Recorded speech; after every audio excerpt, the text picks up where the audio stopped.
Welcome, Big Ten fans. This is Big Ten Ted Live.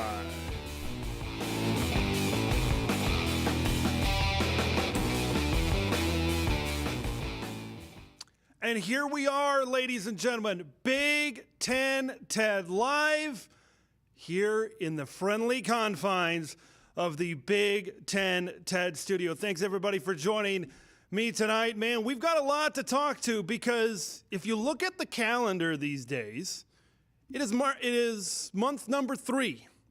The third month of the year is March, which means the Shamrock Shake is back. St. Patty's Day is right around the corner, and so is Selection Sunday. Yes, we're going to talk about some Big Ten college basketball because the Big Ten men's basketball tournament starts this week, and flip a coin, flip a nickel, flip a penny, flip a quarter, flip a 50-cent piece because you never know who's going to beat anybody on any given night. That's the great thing about Big Ten basketball. So we're going to talk about that here tonight. Now, I will say this as it pertains to our studio and our studio shows, we're still in beta mode. We're still in beta testing mode. So bear with us if things go awry. I know they won't. My boy Big Ten Johnny behind the switcher in the control room here tonight from the Big Ten Ted studio. Now, speaking of Big Ten Johnny, we were at the Target Center last night for the Big Ten Women's Basketball Championship game, and the Iowa Hawkeyes took it home in convincing fashion. Iowa won 105-72, I believe, was the final score as the Hawkeyes get it done against the Ohio State Buckeyes. Caitlin Clark gonna do Caitlin Clark things. That's exactly what happened in that basketball game. Now, of course, Iowa has a great supporting cast as well, but this was the Caitlin Clark show. Third triple-double in Big Ten tournament history. Now, here's the thing, when I'm going to briefly touch on the women's tournament. It was great to watch the Iowa Hawkeyes in person, and man, that Iowa fan base, that Iowa crowd was jumping all night long. What a raucous atmosphere at the Target Center. They set an attendance record, 9,505 in the building last night for the Big Ten women's basketball tournament final against Ohio State. Now, here's the thing about Big Ten women's basketball, right? They have a lot, and I mean a lot of good teams, right? There's especially 4 at the top that are very good. You look at Ohio State, even though they lost by 30-some, that's still a solid team. That's still a 25-win team. You look at Maryland. Okay, you look at the Maryland Terrapins as well. That was a good team that won a few games in the Big Ten tournament.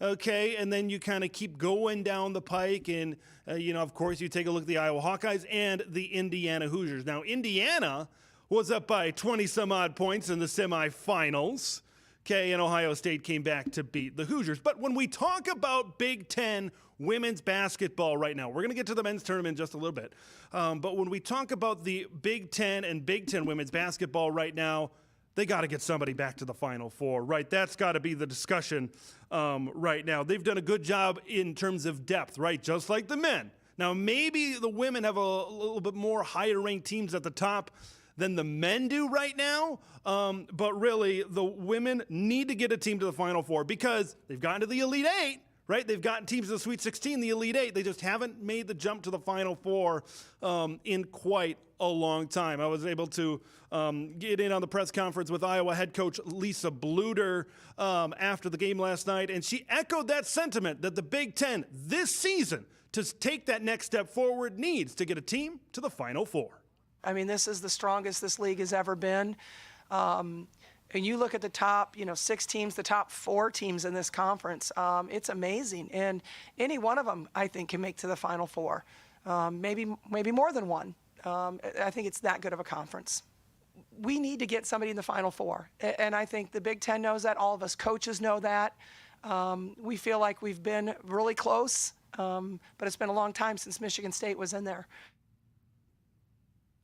Yeah, that's it. Like you saw in the graphic there, the Big Ten hasn't had a women's team get to the Final Four since 2015. Marin, she referenced Michigan State. That was all the way back. I looked it up yesterday, and now obviously I didn't write it down. I can't remember, but that was before 2010. That was when Michigan State got to the final against the Baylor Bears. But, you know, I have a lot of confidence that they can get a team to the Final Four. I don't think there's any question about that. So just it was a great experience. It was awesome to see Caitlin Clark in person. You know, you see different things when you're in person, when you're sitting courtside, and watching the game from start to finish. Okay, you see in her eyes are just, it seems like it's 2 steps, it's 3 steps, always looking for her teammates. So congratulations to the Iowa Hawkeyes. You know what we do? Do you know what we do when there's a party, when there's congratulations? We get the confetti straight from the ceiling of the Target Center and we celebrate. We celebrate. So congratulations to the Iowa Hawkeyes. Now I got to clean this up. It's going to be all over the desk the whole time. John told me before the show, well, don't throw too much. Well, look how much is left. Not that much. I'll clean it up. Don't worry. Okay, let's transition. With that, it's time to transition to talk about the men's basketball tournament. Okay, Big Ten tournament in Chicago, Illinois. 14 teams enter, only 1 will leave as a Big Ten champion. The men's basketball tournament is this week in Chicago, Illinois, and 14 teams enter, only 1 is going to come out on top as the Big Ten champion and receive an automatic berth into the NCAA tournament. Now, when you're breaking this one down, and good luck, right? Good luck to me, good luck to anybody that's trying to break this one down and say, this team's going to win, or that team's going to win, or this team's going to win. Like, it's almost impossible. Every team has beaten almost every other team, and for a lot of the season, we've seen the Purdue Boilermakers really maybe separate themselves as the top team, but then again, they've come down, right? They've lost to an Indiana. They've lost to a Northwestern. Right, early in the season, they were undefeated, but they got down to the wire against the Nebraska Cornhuskers. I believe we would think a lot different about Nebraska if the Huskers were able to win that game against the Purdue Boilermakers. So how do you break this one down? When it comes to March, whether you're talking about the national tournament or whether you're talking about the conference tournament, and I think you can jumble March Madness all together because some of these conference tournaments can get pretty crazy. I think it's all about the matchup. What kind of matchup? Does it match up with the style of play that maybe you're playing versus another team? You gotta factor that in. So when we talk about matchups, we gotta take a look at everybody's favorite word during the month of March. You got to take a look at brackets. And here's what the bracket looks like for the 2023 Big Ten men's basketball tournament. Now, first thing I'm going to start with is this first day of matchups, right? Ohio State and Wisconsin, you know, checked out some ESPN bracketology before I came to work today, and Wisconsin right now appears to maybe be in a slot to make the NCAA tournament. Ohio State is not going to make the NCAA tournament. Like, let's just put it that way. So Wisconsin, I believe all they have to do to notch themselves into the NCAA tournament is to get a win against Ohio State. Now you lose against Ohio State, and now things are getting a little bit weird.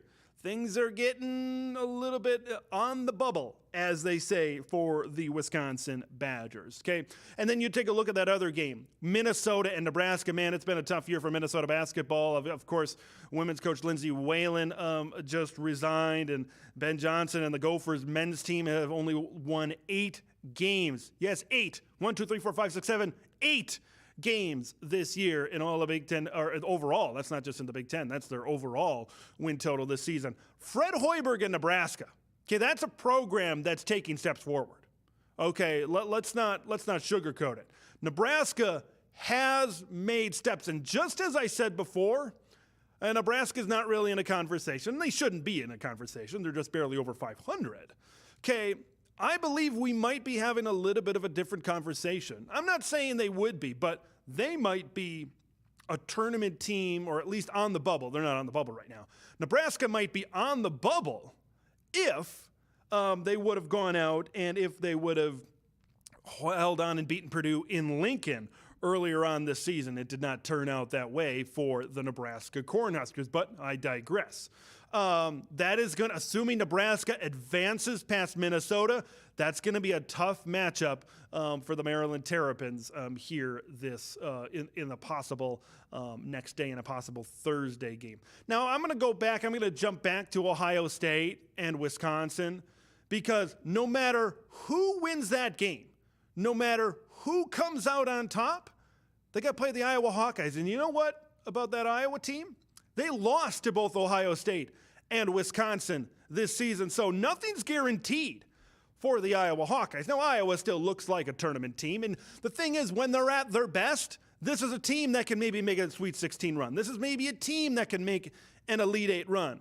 When they're not playing their best, when Fran is staring a hole through referees, then things aren't that great. It's the inconsistency right now that kills me with the Iowa Hawkeyes. I talked about the losses to Ohio State and Wisconsin, but then again, late in the season, they come and they beat Indiana by a lot.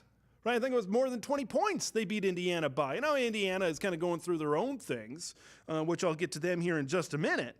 But to be honest with you, Iowa's sitting in a spot right now where I don't know where to go, right? We talked about flipping coins at the beginning of this broadcast. I don't know where to go with the Iowa Hawkeyes. Okay, I could very well see Iowa beating, say, Wisconsin. I could see Iowa beating Michigan State. I could see Iowa getting into the semifinals. Maybe even they play with Purdue, even though their one meeting with Purdue this season, they fell short. Okay, and then even if they get to the semifinals, that's still a good amount of momentum built in this tournament. So, but I just don't know. Iowa could bow out to Wisconsin. Wisconsin could go on a run, and they could get to the semifinals. This is what the beauty is about Big Ten men's basketball. All right, so let's kind of look at some other areas of the bracket. Indiana's an interesting team. Xavier Johnson sounds like he's out for the remainder of the season. That's a big loss in that backcourt for this team. It kind of puts more pressure a little bit on guys like Trace Jackson Davis, guys like Race Thompson, Jalen Hood-Schifino, even though he's really stepped up, I think, in the absence of Xavier Johnson. So I really think that Indiana's a team, they can win this tournament. I don't think there's any doubt about it. The Indiana Hoosiers can win the Big Ten tournament. They can also lose to Maryland. Okay? That could very well happen. I want to talk about a team briefly here that's sitting right there at the 2 seed. Northwestern. Northwestern has had some good wins, and Northwestern is kind of the darling of the Big Ten tournament, right? It's kind of the microcosm of Big Ten basketball here right now. But when I look at the Northwestern Wildcats, this is a team with Boo Buie. They have a good backcourt, and we know, if we know anything about March, if we know anything about tournament play, it's you gotta have good guards, and you gotta have a good backcourt. Now, they're a well-rounded team. Sounds like Chris Collins is right on the verge of getting an extension at Northwestern, but man, I really believe, I don't think this is a team right now that maybe is going to fare great. I still think in a head-to-head matchup, I take Indiana over Northwestern. Look at that 7-10 matchup. Look at Penn State and Illinois.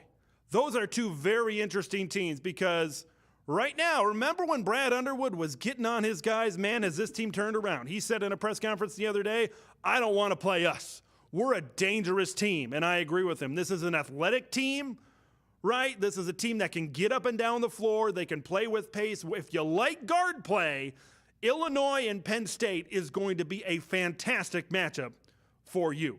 Okay, I want to see all those guards, and then I want to see Jalen Pickett kind of go at it for Penn State. Penn State's an on-the-bubble team right now. I think I checked. I think they're a last four-in team right now, the Nittany Lions are. But, man, I look at the Penn State Nittany Lions, and I believe if they beat Illinois, they're in the tournament. If they lose to Illinois and they don't do anything in the conference tournament, I think it could be a little bit sketchy come the selection show. But this is a Penn State team I believe can beat Illinois. This is a Penn State team I believe can beat Northwestern. Look at their win against Maryland, right? That's a good Maryland team that they just beat the other night at the buzzer. Okay? Like, I look at Penn State, they can make a run to the semifinals. I look at the top of the bracket, Rutgers and Michigan. Whoever wins that game is going to be a very interesting matchup for Purdue, right? Their first game right out of the gate in the quarterfinals. When I take a look, Rutgers handed Purdue their first loss of the season earlier on this season in January. When I look at Rutgers, I've always looked at Cliff Amore. Outside of maybe Zach Edey, he's one of the best big men, athletic big men, defensive big men that can go head-to-head with a guy like Zach Edey down low. Okay, when I look at Rutgers, okay, this is a team. They're probably in the tournament. They're probably a double-digit seed. Okay, it's a defensive team. You're not going to blow anybody out. This is the Big Ten, right? I don't think anybody is really going to blow anybody out to any means right now. But when I look at Rutgers and I look at Michigan, this is a must-win game for the Michigan Wolverines.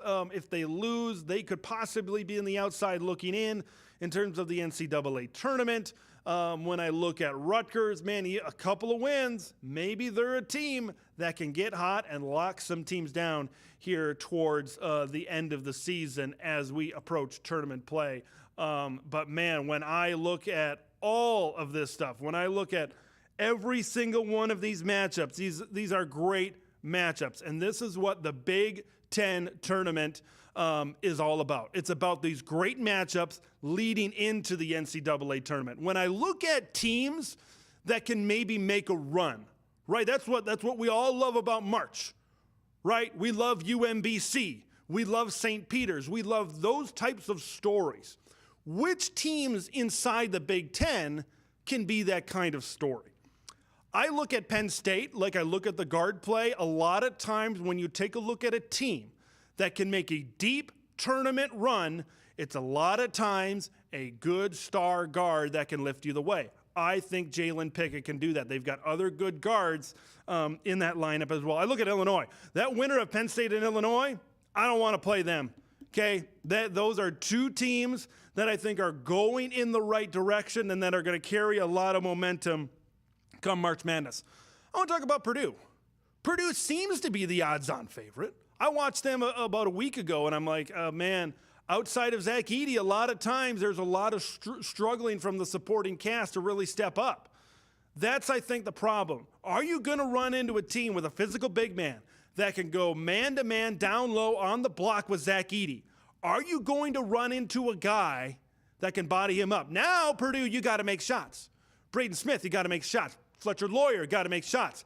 You got to hit shots from the perimeter. If Purdue can't do that and the other team is locking in on Zach Edey, I could see Purdue going down. Now, I want to see, okay, out of all these teams in the Big Ten, I think Purdue is the best bet to make a Final Four run for obvious reasons. I think Illinois is up there as well. I think Indiana could do it, although I think maybe Illinois and Purdue kind of stand out a little bit more to me right now than the Indiana Hoosiers. Want to know what you guys think? Leave your thoughts in the comments below. Who's going to make a run? Dark horse? Who are some of the favorites? Who's going to throw the confetti in Chicago when it's all said and done? You know, it's going to be very interesting to see exactly how this tournament is going to go. J-Man checking in with a lot of conversation here right now. Here we go. Welcome back. It's Big Ten Ted live from the studio here. So thanks for checking in here on the show. Appreciate you being with us here tonight. Thanks for tuning in here. And, you know, if there's anybody else watching, you want to talk about other stuff, you know, besides basketball, because when we talk about other videos that I'm going to be doing this week, if you saw my post earlier today here on YouTube, going to be talking about Nebraska. Have they been helped or hindered by joining the Big Ten Conference? I honestly believe there's a argument to be made to go in either direction. So I will talk about that. And then later this week, I'm going to be talking about where's the Big Ten going to be in 2030? Right, that's when this television rights contract comes up in 2030. So what's going to happen at that point in time? It's crazy to fast forward 7 years past this television contract when a game hasn't been aired on CBS, when a game hasn't been aired on NBC. What's going to happen? Is Notre Dame going to be available? Who's going to be available, I think, for possible conference realignment at that point? Because I think I'm going to go on record. I don't think we're going to see any more expansion past USC and UCLA.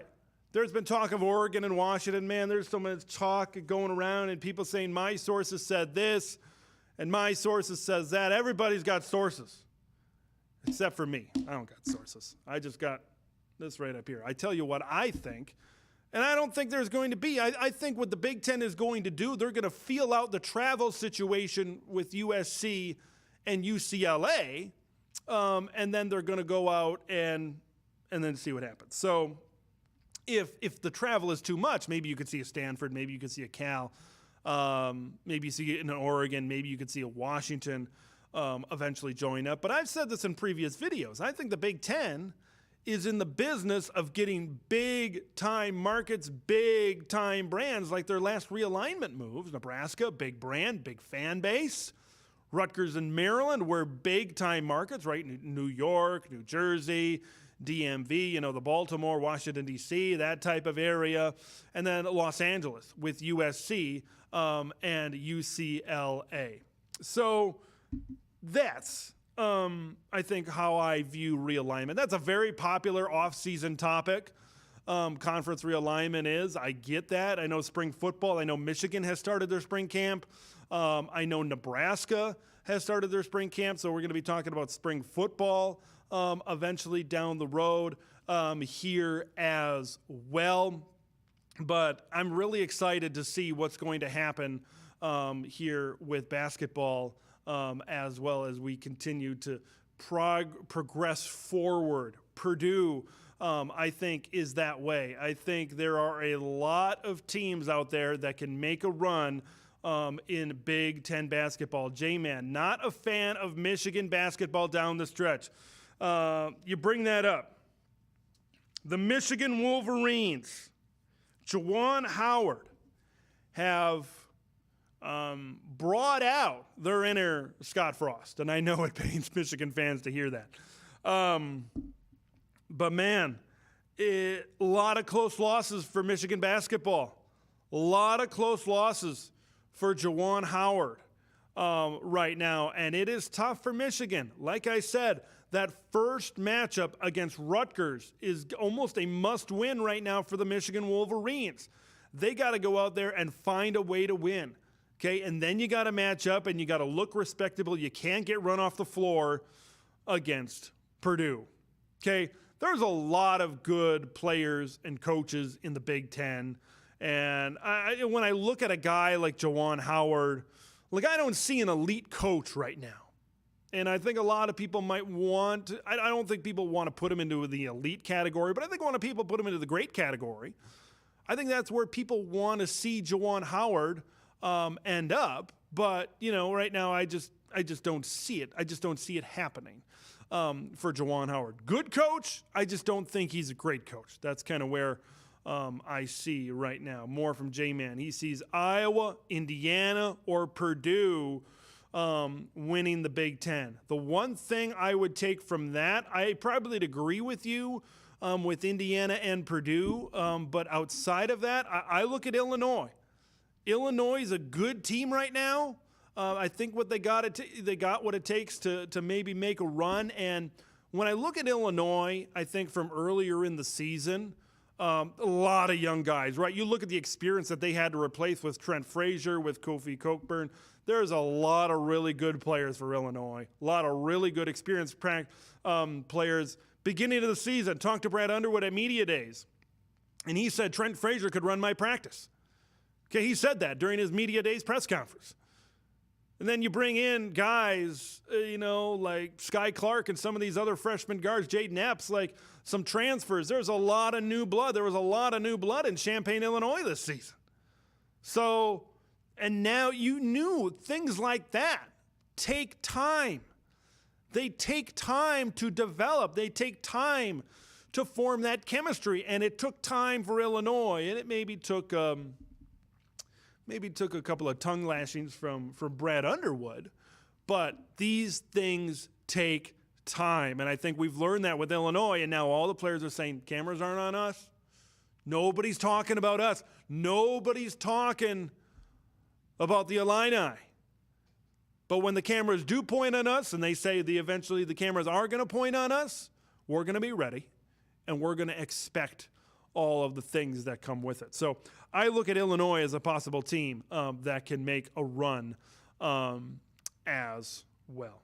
So that's kind of my thoughts on Big Ten basketball as it stands. So we're probably kind of winding down here, but this is kind of, this is kind of what we're aiming for here on Big Ten Ted Live. Hope everybody likes the studio look out there. We've got videos here coming up on the channel later on this week, so make sure you stay tuned for that as well. Spring practice, March Madness, it's a great time of year here on the channel. Before you know it, it's going to be August. Before you know it, it's going to be September. Before you know it, it's going to be Minnesota and Nebraska kicking off the Big Ten football season. I think we're going to wrap this up here tonight, but I think we got through it pretty cleanly here in the studio. That was our goal here this evening, to go smooth sailing.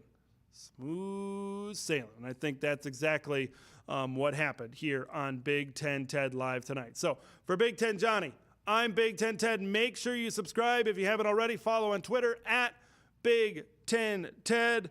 We got videos coming this week. Nebraska helped or hindered by joining the Big Ten, or and then on Thursday we've got what the Big Ten is going to look like in 2030. Until then, I'm Big Ten Ted. We will see you in the next one.